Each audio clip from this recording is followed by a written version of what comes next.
A institucionalidade da igreja surge com a união da igreja ao Estado. Então, nunca Cristo apresentou a igreja como um ícone institucional. Nunca. A igreja é o corpo místico de Cristo na terra. Tá?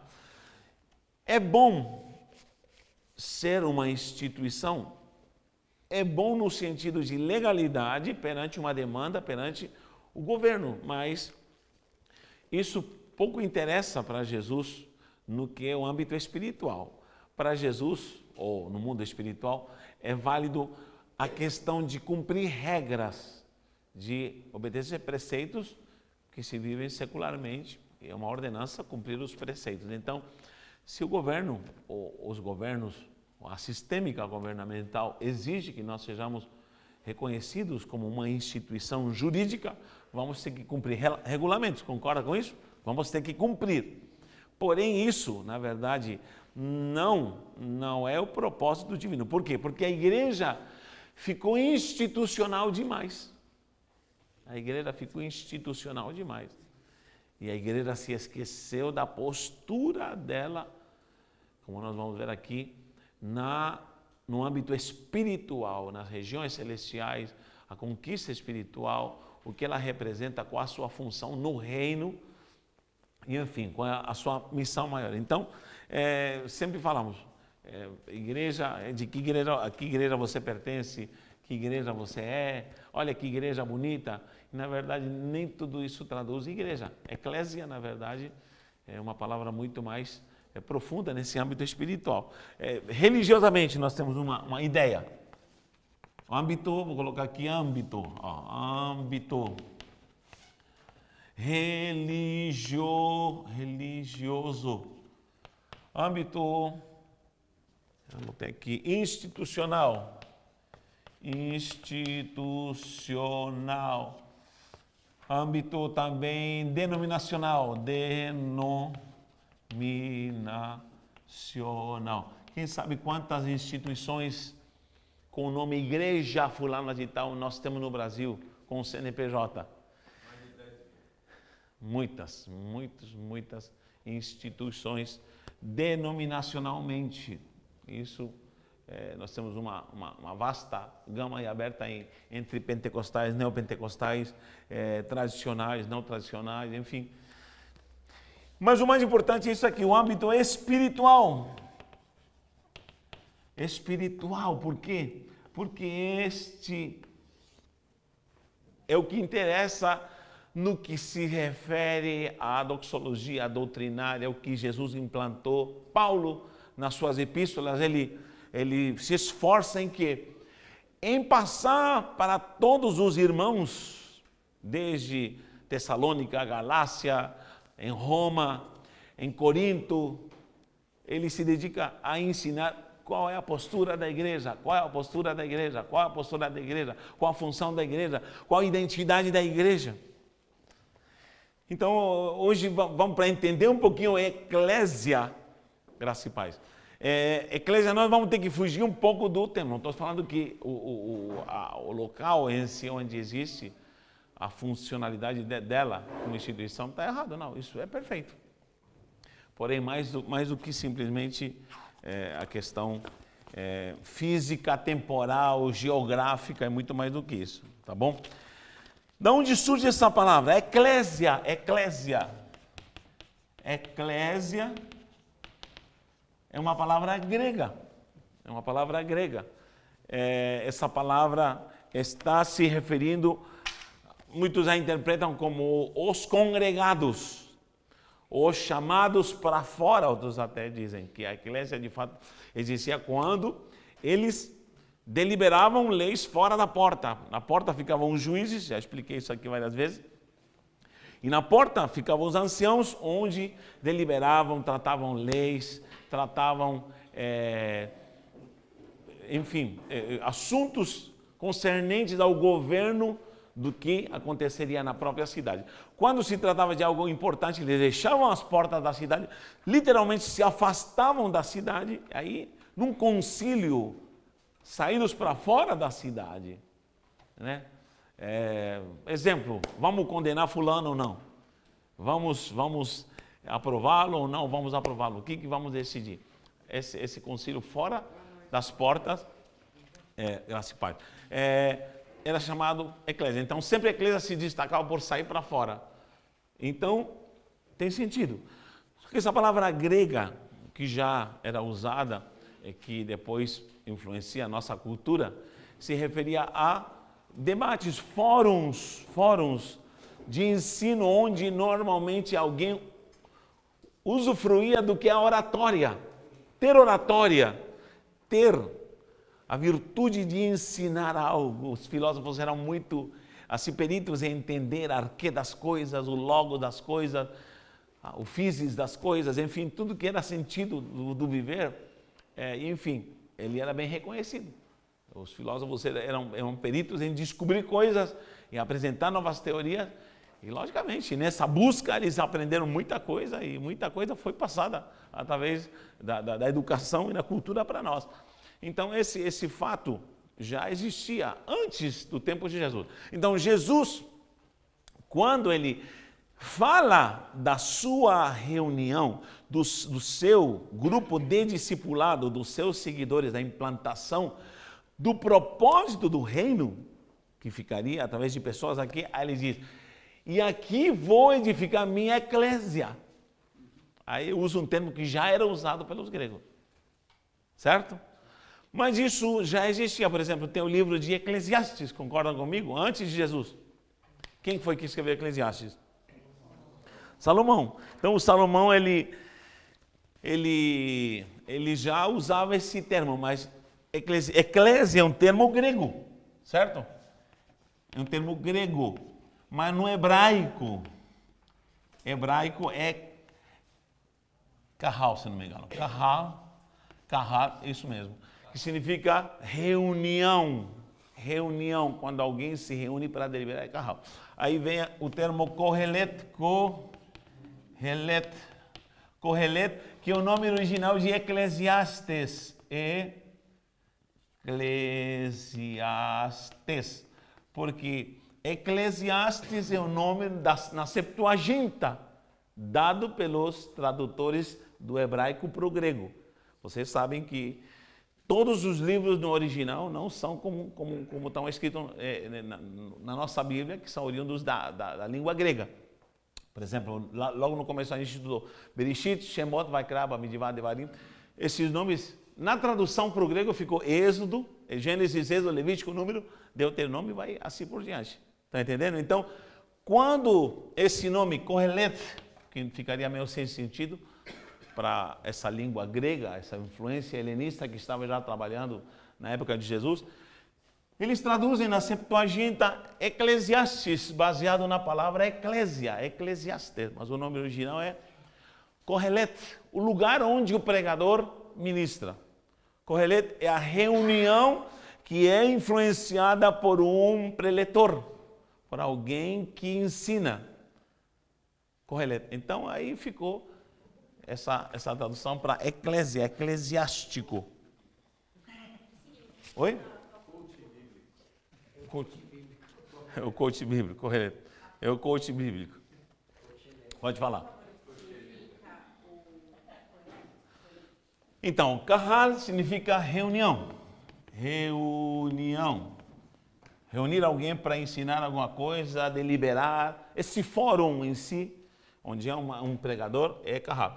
Kohelet seria o lugar do pregador, o lugar onde vai ser ensinado alguma coisa, o lugar onde vai ser passado, onde de fato alguém tem essa habilidade de ensinar. Então, Eclesiastes, na verdade não se chama Eclesiastes, chama-se Kohelet, o livro de Kohelet. Alguém tem a Bíblia hebraica aí? Aí? Vê se é de fato Kohelet. Kohelet, tá aí? Kohelet. Então, esse livro é igual como o Salmo. O Salmo não é Salmo, na verdade. Terrilim. Então, esses nomes são hebraicos, gente. Se a gente vai entrar na gematria, não vou entrar nisso aí, não se preocupe, mas se entra na gematria, nesse nome, o que é Kohelet? É um mistério terrível. Por isso a gente perde com essa língua grega romana, perde tudo. O latim ainda piorou, porque aquele Gregório lá estragou a Bíblia com a Vulgata. Aí estragou tudo. Bom, não vou passar minhas revoltas para vocês. Então, no âmbito religioso, a pessoa até está tão influenciada no âmbito religioso que fala assim, olha que igreja bonita. Sim. Na verdade é o prédio. É a estrutura. Que para alguém é uma igreja. Culturalmente, nesse contexto, a pessoa até está certa. Porém, no âmbito espiritual do que é eclesiologia, está errado. Porque o prédio não é igreja. Mas nós falamos que igreja bonita. Institucionalmente. Hã? O prédio é o templo. O prédio é Sim. Na verdade, a igreja é o povo. Exatamente, a igreja é o povo. Nós somos a igreja. As pessoas são a igreja. É até mais profundo. O lugar de reunião, me dizem, é um lugar sagrado, querido? Onde nós pisamos é lugar sagrado. É um lugar que está consagrado a Deus, sim. É um lugar consagrado. Eu não tenho nada contra templos, tá? Eu acho maravilhoso. E quero edificar muitos templos para a glória do Senhor. Porém, queremos, não, de Salomão não. Mas tudo. Por exemplo, se a igreja, a eclésia, nós compramos o ônibus de última categoria. Não, os 3 ônibus para serem usufruídos pela membresia. Não vão ser ônibus ungidos?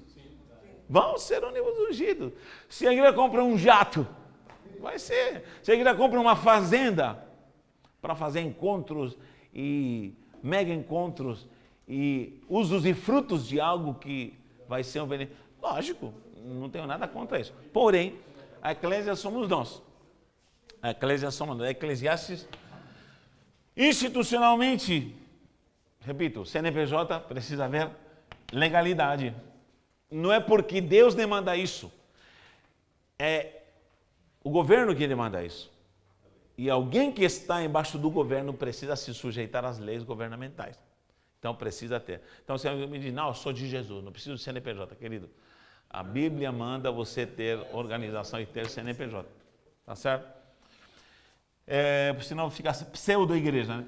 Denominacional. Não, eu não tenho denominação. Eu pessoalmente detesto placa. Eu sei que eu sou denominacional. Por quê? Em que sentido? Querendo ou não, sou denominacional. Por quê? Porque eu tenho uma raiz. Eu tenho uma raiz. Certo? Sim. Desculpa, gente, estou emocionado de ver esse jovem entrando aqui na sala de aula. Aleluia, faz tempo que não te vejo. Não estou acreditando. Alguém me belisca aqui. Alguém me belisca. Glória a Deus, seja bem-vindo. Então, denominacionalmente, não, eu não tenho denominação. Não, queridos, vamos lá. Não, minhas raízes são batistas, minhas raízes são presbiterianas, minhas raízes são metodistas. Vai ter que conhecer história. Nós estudamos, acabamos de terminar a aula de história, concorda comigo? Agora, eu não concordo com esse marketing denominacional. Aí já entramos em outro tema. O marketing denominacional, onde aí começa o sectarismo dentro da igreja, começa a divisão dentro da igreja. O marketing denominacional mais nos desune do que nos une. Vocês conhecem alguma briga de 2 denominações aqui em São Paulo? Não, né? Então, agora eu digo, o que Deus deve estar olhando lá na glória? Ele deve estar falando assim, Deus, aonde vou arrumar um pedaço de céu para colocar esses 2? Aonde eu vou arrumar um canto para esses 2? Como que eu vou fazer para que eles não se encontrem aqui em cima, meu Deus? Como que eu vou fazer? Deus deve estar coçando a cabeça, Deus me perdoa, estou fazendo aqui analogias terríveis. Mas, denominacionalmente, somos denominacionais, sim, porque querendo ou não, estamos numa instituição. Porém, nunca perca a questão espiritual. Por quê? Porque é possível você estar no âmbito religioso, num conceito de igreja, e nunca ser igreja. É possível você estar fazendo tudo institucionalmente perfeito e não fazer parte da igreja. É possível você estar denominacionalmente salvo e não fazer parte da igreja. Quem entendeu esse mistério? Tem gente que está tão salvo, com aspas, denominacionalmente, mas está tão salvo que se esqueceu de olhar para a glória e entender qual é o propósito dele. Porque o que a denominação lhe proporciona ou lhe demanda, é o que ele faz e acabou. Então, vamos entender esse mistério aqui de quem nós somos. Pergunte para alguém, quem tu é? Bem paulista, quem tu é? Amém? Glória a Deus.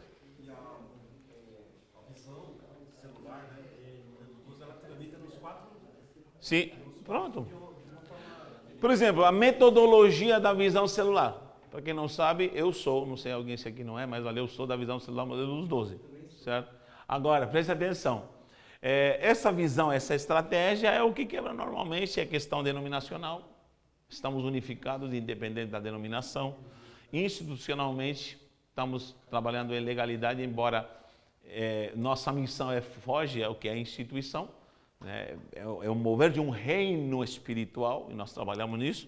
E, enfim, espiritualmente estamos tendo nossa postura baseada num princípio santo, glorioso, que nós vamos adentrar agora, tá bom? Vamos lá, aqui nós vimos na página 3, 4 agora, eclesiologia, falamos de eclésia.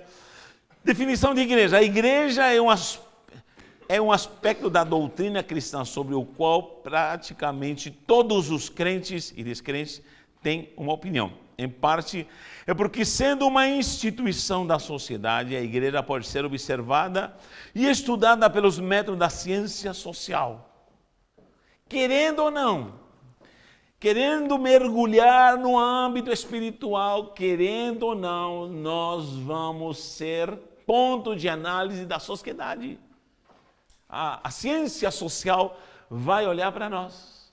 A ciência social vai ver o impacto e os fenômenos da igreja na sociedade.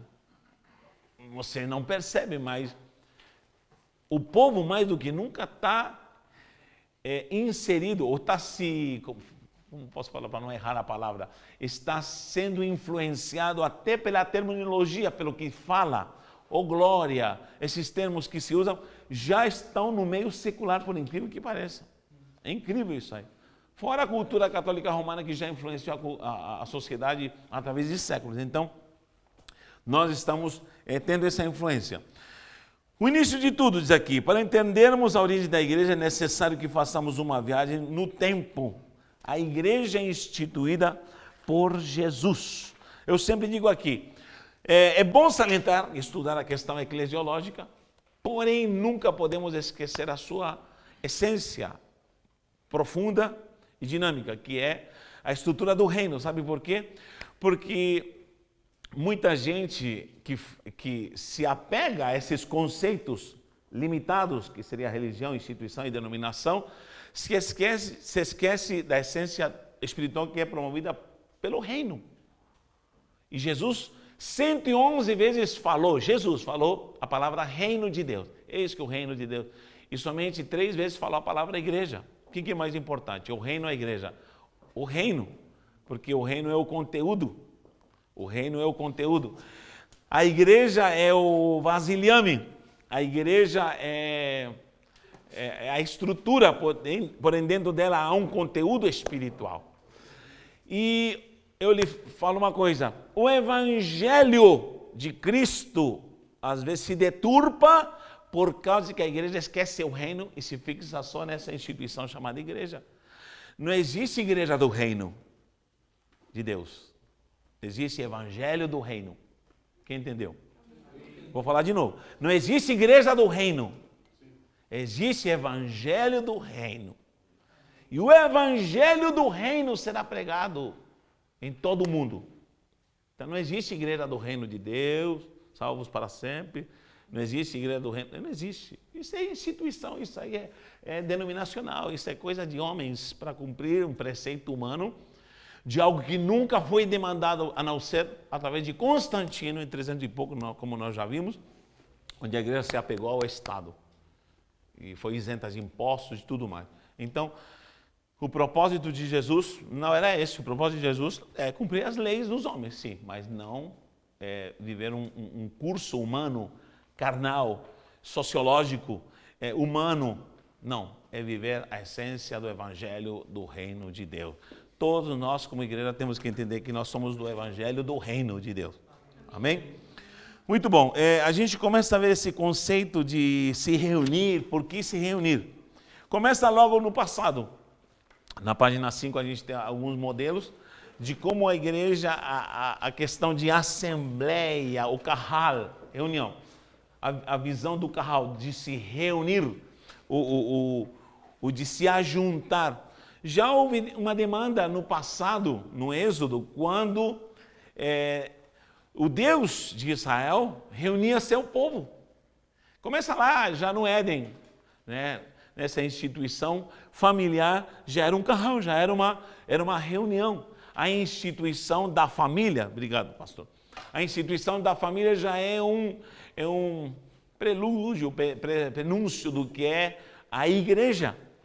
Aliás, eu te digo, é impossível viver hoje a visão de igreja se eu não tenho estrutura boa familiar. O próprio apóstolo disse, se ele não cuida bem da sua casa, poderá cuidar bem da igreja do Senhor? Não. Poderá representar bem a igreja do Senhor? E aí eu vejo esse apelo de alguém que eclesiasticamente às vezes quer estar bem posicionado, mas às vezes não entendeu o que é de fato a igreja. Então já começa no Éden, um Adão que se ajuntava com Deus, via a glória do Senhor. Acho que eu já falei sobre isso aqui. Então é tudo muito bonito. Eu sempre pergunto para todo mundo nessa passagem, alguém que fala com Deus face a face e vê a glória, não tem pecado, tudo é pureza, precisa de mais alguma coisa? Não. Mas Deus disse, não é bom que o homem seja só. Aí inventou a mulher. Fez a mulher. Por quê? Porque Deus percebeu de que o homem precisava congregar-se, unificar-se. Fez o homem, sabe o que acontece? Olha, o Elohim é pluralidade, é Pai, Filho e Espírito Santo, amém? Amém. Nisso há uma unicidade tão perfeita, o Pai é o Filho é o Espírito Santo é o Filho é o Pai, bom, são três em um, concorda comigo? Há um perfeito relacionamento, se essa palavra poderia ser usada para a essência do Deus Todo-Poderoso, Triuno, Glorioso, Onipotente, Onipresente, Onisciente. Certo? Ele manda e forma o homem, formou, ele não criou o homem, diz, formou o homem à sua imagem e semelhança. Criou o céu, criou as coisas, criou tudo. Mas quando diz, vai verá, formou. E ele diz, façamos a nossa imagem e semelhança que demuteno este elemento, lembra? Aí ele se impregna de Deus, ele é um semideus, um Deus com minúscula. Só que quando ele adora o próprio Deus percebe que falta relacionamento de algo que ele já tem. Com o quê? Nele mesmo, na Trindade, e os próprios anjos. Há uma sistêmica celestial de relacionamento no céu. Quando ele faz o homem sozinho, não é que Deus não o supria, não, pelo amor de Deus, não é isso. Mas há coisas, queridos, que Deus não vai tocar em você. Tem coisa que você não precisa de um abraço. Mas como? De Deus? Não, tem hora que você precisa de um homem para abraçar, de uma esposa para abraçar. Hein? Tem hora que vai vir um anjo para te suprir, maravilha, glória a Deus. Não precisa de mãe, não, mas eu te digo, tem hora que você vai precisar de um abraço de um anjo de carne e osso, bonito, barrigudinho. Enfim, você vai precisar de um abraço de um homem tangível. Brincadeira. Estou falando do barrigudinho, sou eu. Então, o que acontece? O homem está lá no Éden, está lá presente, e o que acontece? Sai dele a mulher, dele mesmo sai a mulher, e aí começa a essência do relacionamento. A mulher é a extensão do próprio homem agora, meu Deus. E o homem diz assim, ossos dos meus ossos, carne da minha carne, a extensão dele. A mulher é agora que vai parir filhos, gerar filhos. A mulher... O filho é o que vai gerar, da unidade dos dois, uma extensão deles dois em unidade vai gerar filhos. Ou seja, o homem e a mulher aqui na terra, com a essência de Deus, começou a igreja. Exatamente. Aí começa a eclésia. No Jardim do Éden é a primeira igreja. O problema é que os que representavam a eclésia de Cristo pecam. E os discípulos dessa eclésia pecam, um mata o outro. Um Abel é morto por causa de Caim.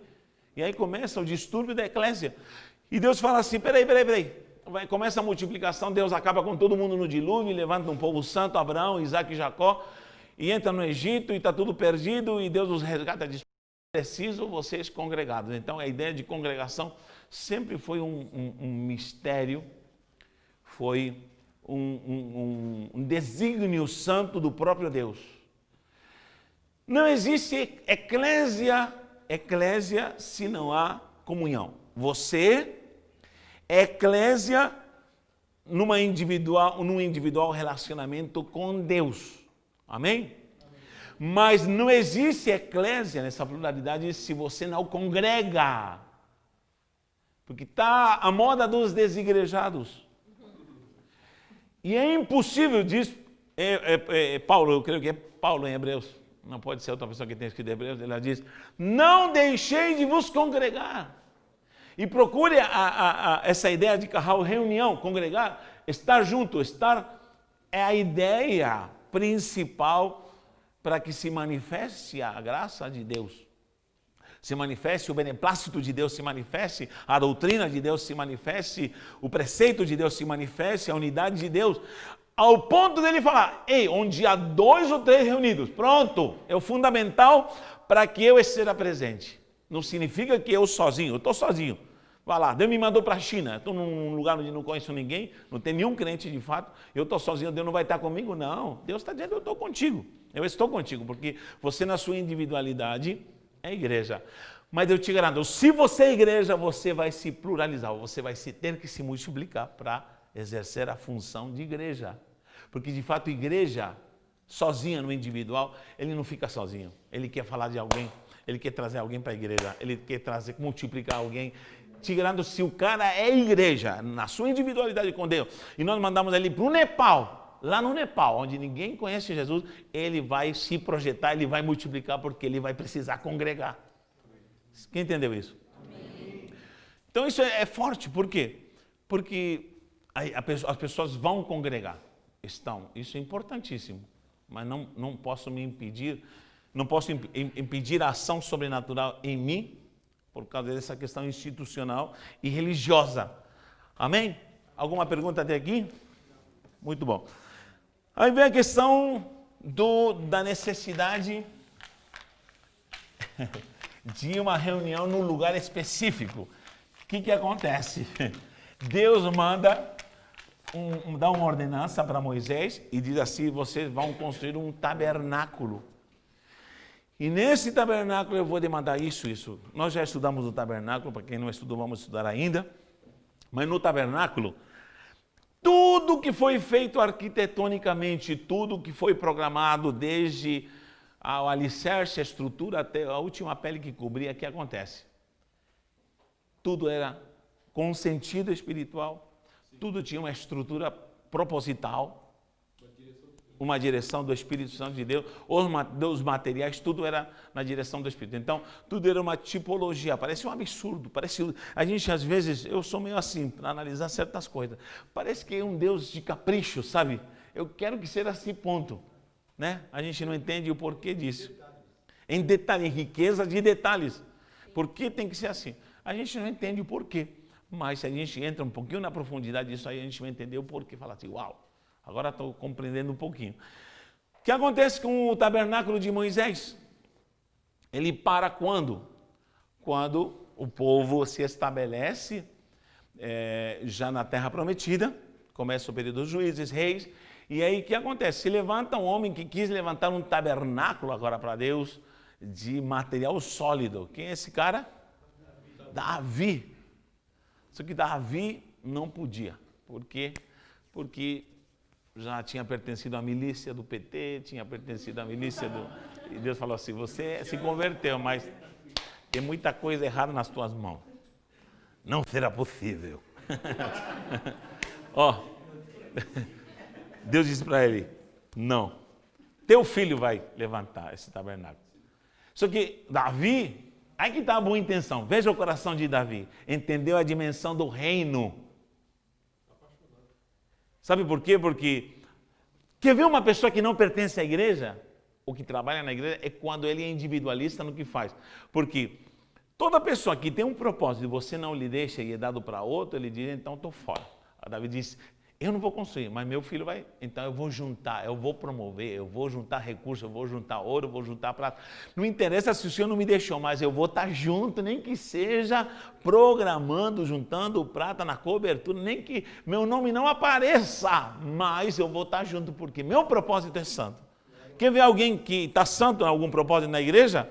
É quando você lhe tira o cargo, entre aspas, é quando você o deixa de fora, ele diz, não tem problema, me deixando de fora, mas mesmo assim vou estar presente. Por quê? Porque eu sei o que eu estou fazendo. Eu sei o que eu estou fazendo. Eu sei o que há no meu coração. Eu sei quem me demandou isso não foi meu líder, não foi meu pastor, quem me demandou isso foi Deus. E acabou. Eu tenho lidado com gente assim, gente, que a gente já deixou, não, fica aqui. Ele diz, tudo bom, eu concordo, me deixando de fora, mas mesmo assim eu estou por trás, eu estou fazendo, eu estou cooperando, eu estou zelando, estou aconselhando. Quando você vai ver, o que sustentou de fato foi esse propósito, e não foi o propósito de aparecer com um cargo. Agora, do outro lado, eu já vi muita gente que, porque lhe disseram, muda a cereja do bolo, estragou tudo, azedou tudo. Não brinco mais de igreja. Não brinco mais de ser líder. Acabou, terminou. Isso é perigoso. Então, peraí. Aí vem quem? Salomão. Edifica o templo. Maravilhoso. Coloca do bom e do melhor. Né? Tudo que possa ser invenção que ele quis colocar na mente dele, ele colocou. Porque, de fato, Deus não demandou esse templo. Nunca mais vocês vão ver... vocês vão ver a majestosidade, porque um dia o templo de Deus será restaurado, mas a igreja não vai estar aqui. A igreja não vai estar aqui. Tomara que você não esteja aqui, porque será reconstruído com um mover que nós vamos ver na aula de escatologia, que é a próxima aula, com o poder do anticristo. Israel vai fazer uma aliança com o anticristo. Como?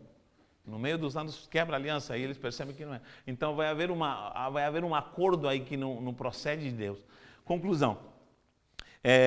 Esse templo edificado por Salomão, que chamam-no de templo de Salomão, que nunca foi de Salomão. Em primeiro lugar, se Salomão o fez, para quem o fez? Para Deus. Deus aceitou, o templo aceitou. Quando desceu a glória, não podiam ficar de pé. Quantos mil bois, tantos milhares de bois, de ovelha, de carneiro sacrificaram, imagine. Um negócio devia ser um sangue rolando ali naquele tempo. Eu não queria estar nesse dia, mas devia ser um fedor de sangue, pá, mas foi suave às narinas de Deus. Ele desce a glória, enfim, aprovou a oferta que nasceu do coração de Davi, que passou para Salomão, e Salomão o fez. Ele colocou os ornamentos que ele bem entendeu. Enfim, colocou até coisa da maçonaria lá dentro, mas olha, brincadeira.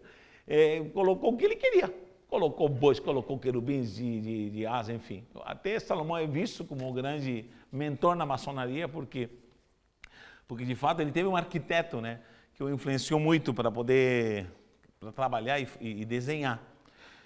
Eu estava na Suíça, pela misericórdia de Deus, Matuto foi para a Suíça, e um pastor numa igreja sabia da minha história, e ele me anunciou assim, disse, temos aqui o apóstolo Natanael, eu quero falar para vocês que esse homem de Deus, tal, ele falou assim, ele foi maçom por 15 anos, eu falei, como?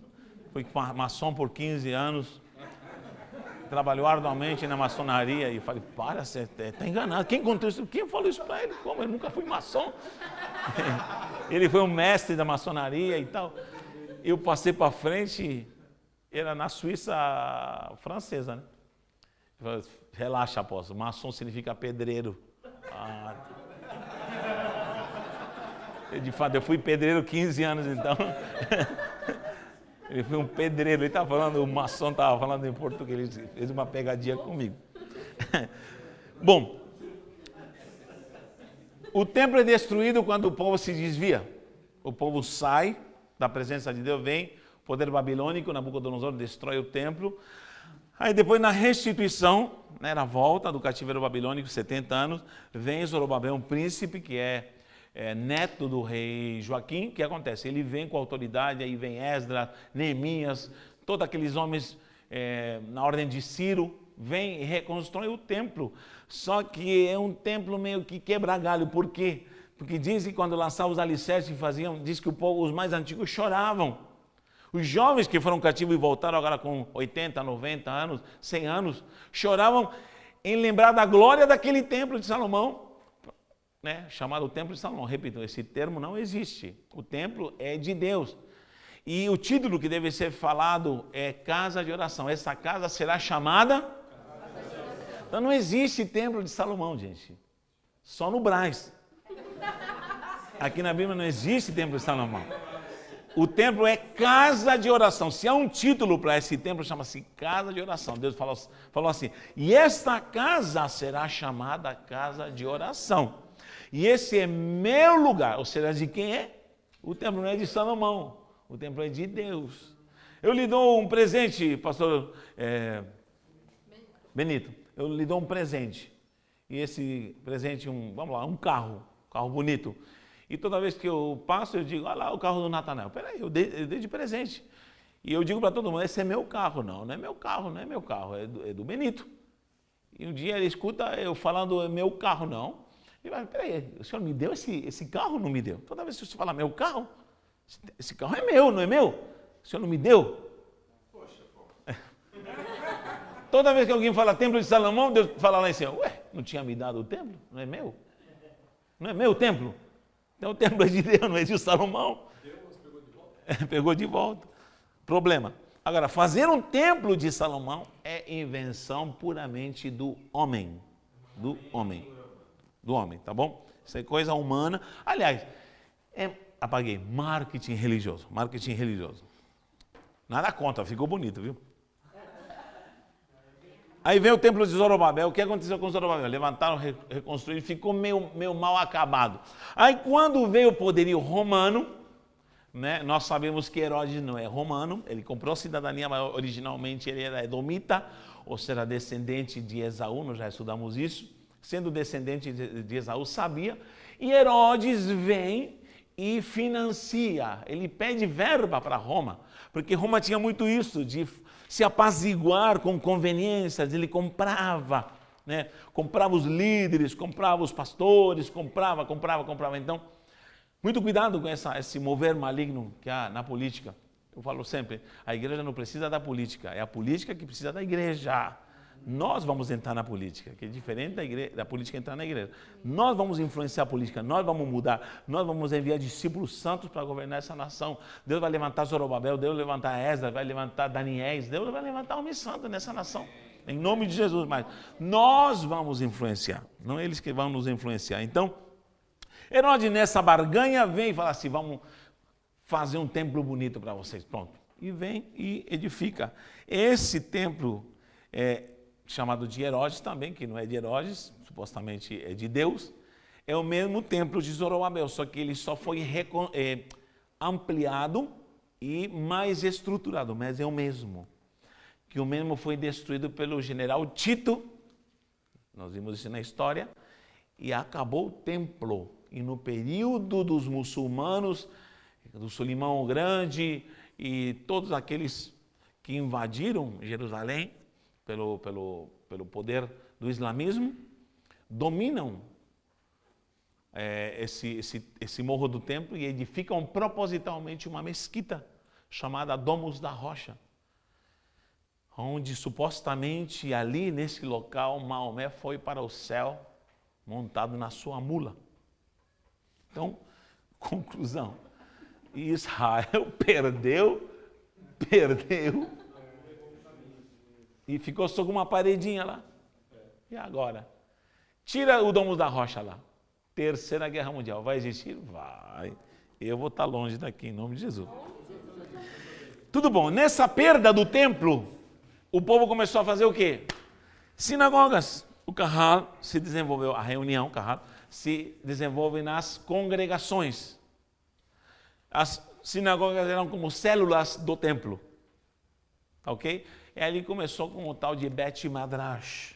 Midrash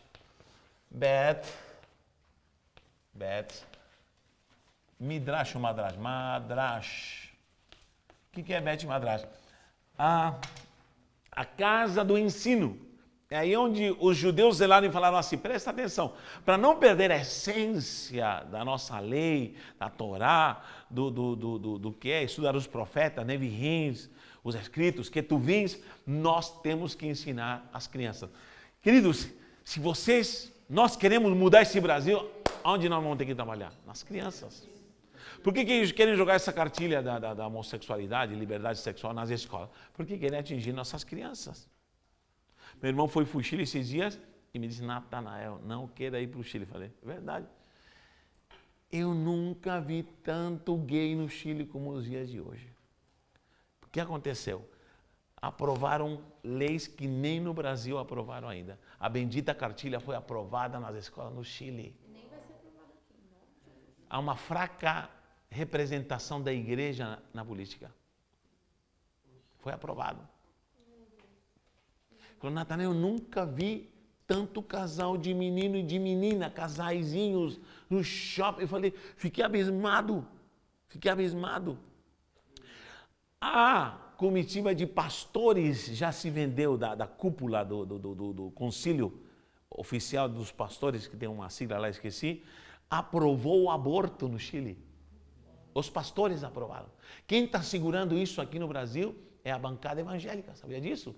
Pode falar mal do Bigode, perdão, do Silas Malafaia, pode falar mal dele, mas é um cara que está lá, nos representando, gente. O Feliciano pode falar o que quiser dele, nada contra ele pessoalmente, mas são os que estão nos representando, gente. Então, queridos, essa é uma guerra feroz da igreja, onde a igreja vai ter que levantar um baluarte e falar assim, ei, a igreja vive de preceitos, conceitos, a igreja vive de uma doutrina santa regida pelo reino de Deus. Amém. É por isso que eu acredito que essa é a nação.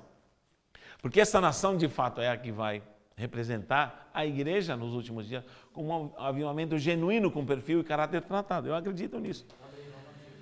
Tá bom? Então, as crianças começaram a ser trabalhadas. Aí vem as sinagogas, página 6. Casa, Beth é casa. Casa do ensino. Não entendi. Também, na verdade, livros. Tem outra palavra que esqueci agora. Tem vários sentidos para a reunião de crianças e tem um rabino para lhes ensinarem. Aí surge a palavra Rabi, a casa dos livros, onde estavam os pergaminhos, justamente, onde estavam... Por isso aqui está essa mobília aqui importante. A arca, não é a arca da aliança. Toda Bet Midrash, a casa dos livros, a casa do ensino, tinha uma arca onde estavam os rolos da lei, da Torá, dos profetas, Ketuvim, Nevi'im, estavam lá para serem lidos. Então, eles sagradamente tinham que estar presentes ali aprendendo. A criança era trazida para aprender a ler aonde? Na Torá. Com 12 anos tinha que ter decorado a Torá. A arca, Bema era uma espécie de plataforma onde liam-se as escrituras, isso existe até hoje, os bancos para se assentar. Aí surge a ideia de congregação, de púlpito, de banco. Surge isso na antiguidade. Tá? O próprio chefe da sinagoga seria o mestre, o rabino, ou seria o ensinador, o pastor da congregação. O Razan seria o funcionário. Razan, na verdade, é o que ajuda a cantar, porque Razan deriva da palavra de cantar. Então, ou de salmodiar, enfim. Tem uma raiz nessa palavra. Então, o Razan, na verdade, é aquele que auxilia nos cânticos, auxilia no toque, porque a função levítica praticamente havia se extirpado. Então, aí surge essa ideia de ter cantores, ter pessoas sentadas, um orador. Isso existe até os dias de hoje. Página 7, vamos correr, gente, vamos correr. Página 7, edificação da igreja. Agora vai começar o manto. Edificação da igreja. Para os judeus, o grande problema de Jesus era ele ser diferente. Por quê? Porque até então, na Bet Midrash, na própria sinagoga, Jesus fere esse contexto. Por quê? Porque Jesus começa a se juntar onde? Em beira-mar. Começa a entrar nas praças. Primeiro, quem ele arrebanha? Os indoutos. Todos os que foram reprovados na Bet Midrash. É por isso que ele fala, vinde a mim todos vós que tiraram zero na escola. Vinde a mim todos vocês que foram reprovados pela diretora. Todos da turma dos fundos que nunca tiraram nota 10 nas provas. Vinde a mim. Aí Jesus revoluciona, que ele começa a arrebanhar um monte de gente indouta. Começa com uma mensagem onde? Na montanha. Porém, ele cumpre a lei, ele vai na sinagoga. Só que ele é um escândalo da sinagoga, que aconteceu no culto de ontem, querido Ramiro. Um maluco entra no culto, nós lhe damos a liberdade de ler a Torá, ler o profeta Neviim, ele abre em Isaías e lê e diz, hoje está se cumprindo. O Espírito está sobre mim e me ungiu.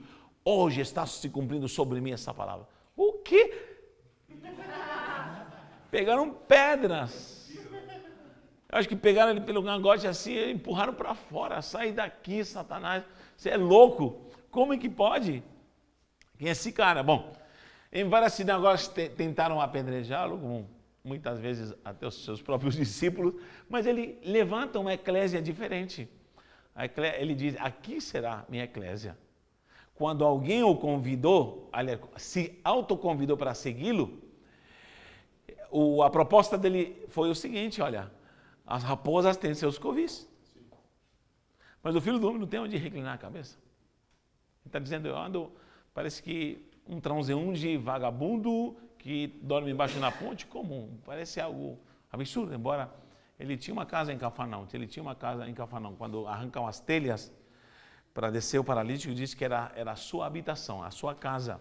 E quando chamaram a Felipe, Felipe chamou a Natanael e falou, vem e vê onde ele mora. Então ele tinha uma casa, não é que ele era um indigente, não. Ele tinha uma casa, tinha uma moradia, tinha uma estrutura. Inclusive, ele viveu em família com Maria e José até os 30 anos.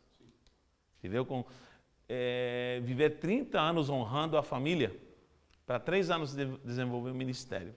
Olha, 30 anos em família, com uma família estruturada para desenvolver um ministério de 3 anos.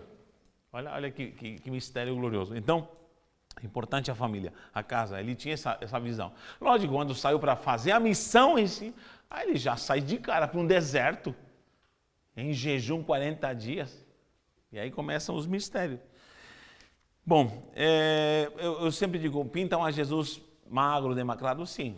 Até depois do jejum pode ser que seja. Mas não esqueça que o chamaram de comilão e beberrão. Então Jesus estava em todas as festas. Jesus estava em todas as festas. Tinha festa no sábado, Jesus estava lá. Ah, mas tem prostituta e tem publicano. É para lá que eu vou. O quê? O PCC está fazendo uma festa aqui e vai rolar tudo. Cocaína de graça, é para lá que eu vou. Mas mestre, é o PCC. É para lá que eu vou. São os doentes que precisam. E a gente fica, meu Deus, mas está rolando a música, tuntes, tuntes. É para lá que eu vou. Era Jesus. Então, gente, ele quebrou o paradigma religioso da época. E nós, às vezes, somos tão religiosos, né? Certa vez ele falou assim, ei, não se escandalizem. Vou falar com gosto, as prostitutas, as rameiras, os sodomitas, vos antecederão, muitos deles vos antecederão no reino do céu. Vamos falar presente primeiro do que muitos de vocês que estão aqui na igreja. Falou. Ai de vós, fariseus. Lógico, sodomitas e prostitutas que se arrependem, tá? Lógico, tem gente que na última hora vai se arrepender. Então, aí surge a eclésia. Em Mateus, tem uma palavra muito preciosa, eu gosto de Mateus, quando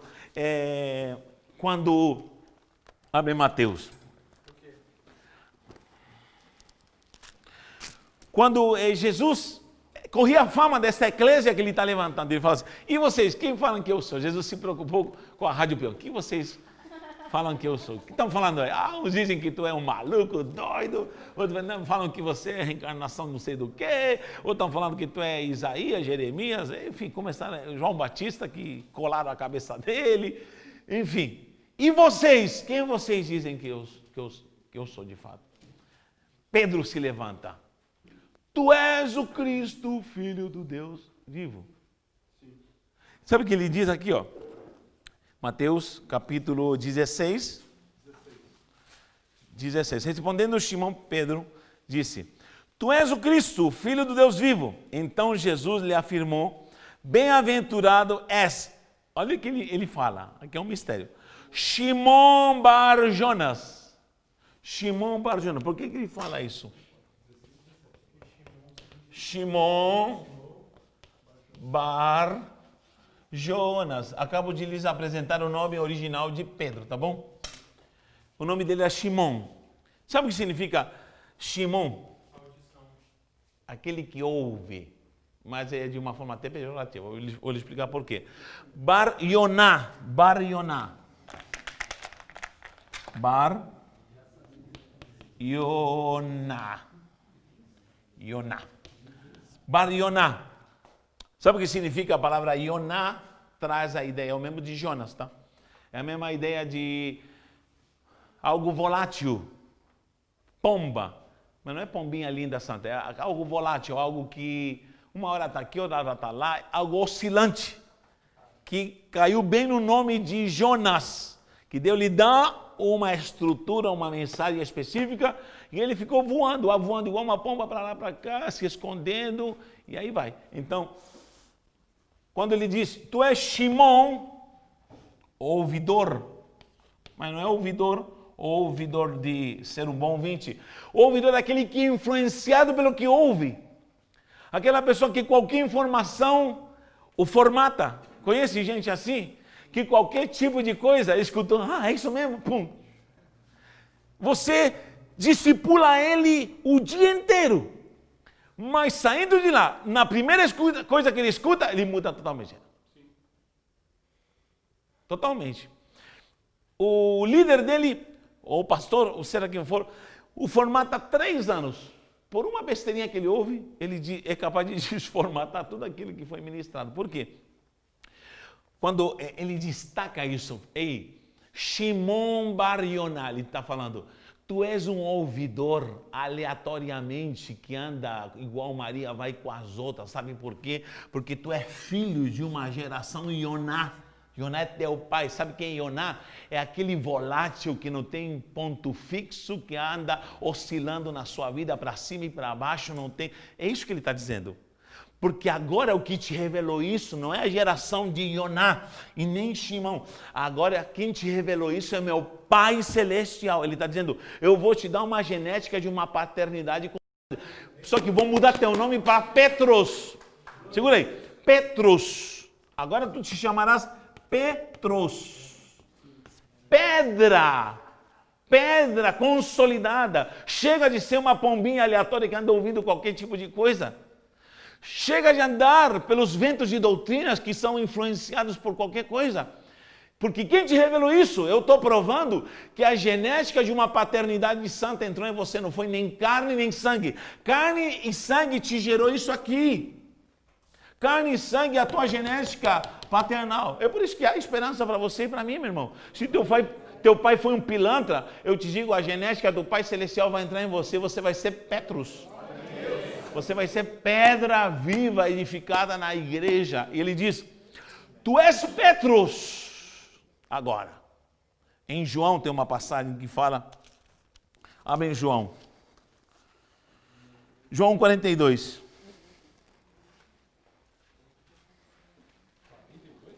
Espera, 1,42. E levou Jesus, e o levou a Jesus. Olhando Jesus para ele, disse, tu és Shimon, o ouvidor, filho da pomba, filho do... Aqui está escrito João, está mal traduzido, tá bom? Yoná. Porque está escrito Yohana, Yohana e João, ou Yohana. É Yoná, Yoná. Está mal traduzido. João Ferreira de Almeida traduziu errado esse nome, não é João, é Jonas. Pode colocar em cima lá, Jonas. Original é Yoná, seria Jonas. Tá Jonas? Quem tem tradução João? João. Isso, Jonas. Muito bom, essa é a tradução certa. Risca com cuidado e coloca Jonas. Essa tradução... Aí? O Simão, filho de Jonas. Pronto, um aplauso para essa tradução. Em nome de Jesus. Olha só.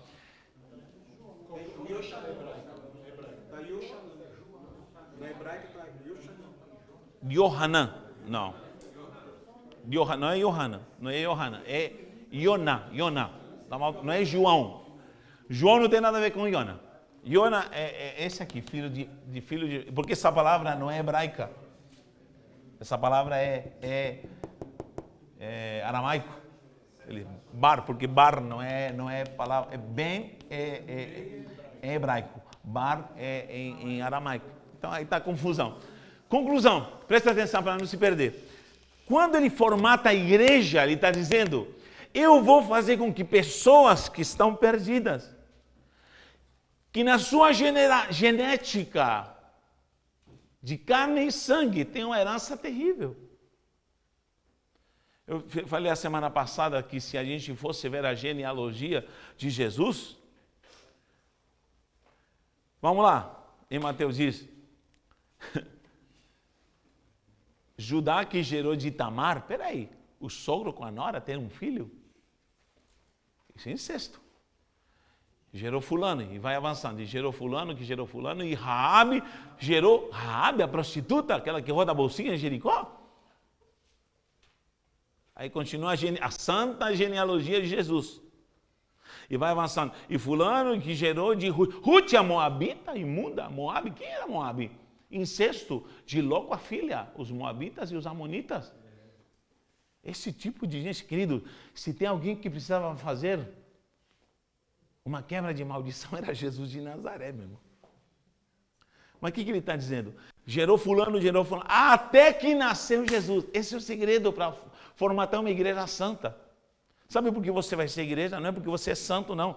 É porque teu pai era o Juazeiro, como chamava o lá que matava? O Lampião. Teu avô era o Lampião. O Lampião que gerou Maria Bonita, que gerou fulano. Tem um monte, desculpe a palavra, um monte de desgraça. Não pode ser outra coisa na tua geração. Até que nasceu Jesus na tua vida. Amém. E através de Jesus ele te chama para ser Petros, edificado. Agora você vai aplaudir, aplaude para Jesus.